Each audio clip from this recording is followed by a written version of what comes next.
क्या आप जानते हैं कि हर सुबह केवल 5 नामों का स्मरण करने से आपके पाप नष्ट हो सकते हैं। हाँ, मैं बात कर रहा हूँ उन पंचकन्याओं की जिनके अंदर अहिल्या, द्रौपदी, तारा, कुंती और मंदोदरी जैसी महान महिलाओं का नाम आता है, जो हिंदू धर्म, सनातन धर्म की मान रखने वाली महिलाएं थी।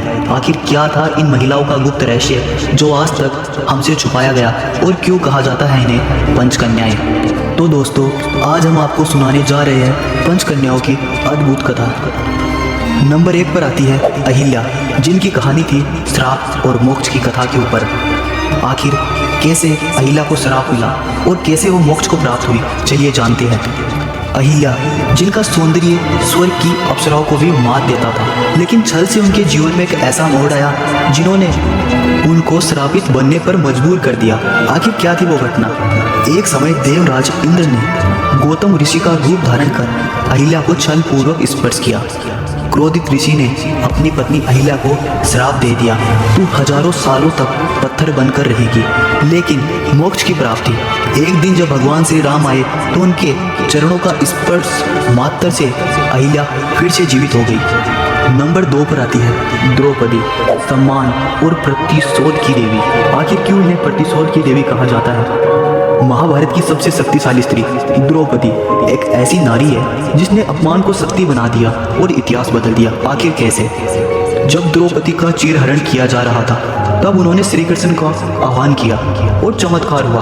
उनका वस्त्र कभी समाप्त नहीं हुआ। श्री कृष्ण की कृपा से उनका कोई कुछ नहीं बिगाड़ पाया, अर्थात महाभारत के अंत में उन्हीं की जीत हुई। ये कथा हमें सिखाती है, जब संकट आए तो सच्ची श्रद्धा, आत्मबल ही हमारी सबसे बड़ी शक्ति होती है। नंबर 3 पर आती है वह देवी और वह स्त्री जिसे बुद्धि और कूटनीति की देवी कहा जाता है। हाँ, मैं बात कर रहा हूँ वनराज बाली की पत्नी तारा की।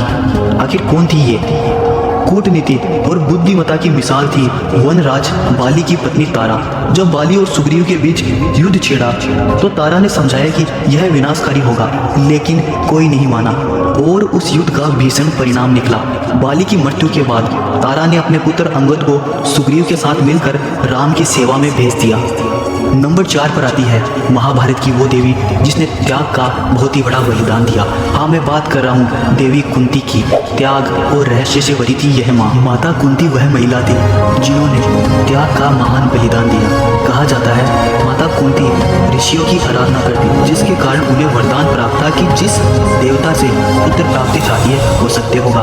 भूलवश उन्होंने सूर्य देव की आराधना की विवाह से पूर्व, जिसके कारण उन्हें शक्तिशाली कर्ण के रूप में पुत्र प्राप्त हुआ, लेकिन समाज के भय से उन्होंने कर्ण को त्याग दिया। लेकिन आखिरी समय वर्षों बाद वही कर्ण महाभारत में सबसे शक्तिशाली योद्धा के रूप में पुनः उनके सामने आया। आखिरी और नंबर 5 की देवी कोई और नहीं, वो है महान ज्ञानी, महान पंडित, रावण की पत्नी मंदोदरी। रावण की धर्मपत्नी मंदोदरी कहा जाता है वह बहुत ही धर्म पुण्य पत्नी थी। आखिर कैसे? उन्होंने रावण को कई बार समझाया था कि जब माता सीता का हरण किया तो उन्हें वापस लौटा दे। वह धर्म का पालन करती थी, वह एक पतिव्रता स्त्री थी, लेकिन अहंकारी रावण ने उनकी बात कभी नहीं मानी और उसका अंत हम सब जानते हैं। एक ऐसा परिणाम जिसमें रावण महान ज्ञानी पंडित होते हुए भी अंत हो ही गया। तो अब आपको समझ आ गया कि इन पंचकन्याओं का स्मरण करने से पाप नष्ट हो जाते हैं, क्योंकि यह स्त्रियां सिर्फ पात्र ही नहीं बल्कि जीवन के महान संदेश है। अहिल्या हमें सिखाती है कि सत्य से मोक्ष मिलता है। द्रौपदी सिखाती है कि आत्मसम्मान सर्वोपरि है।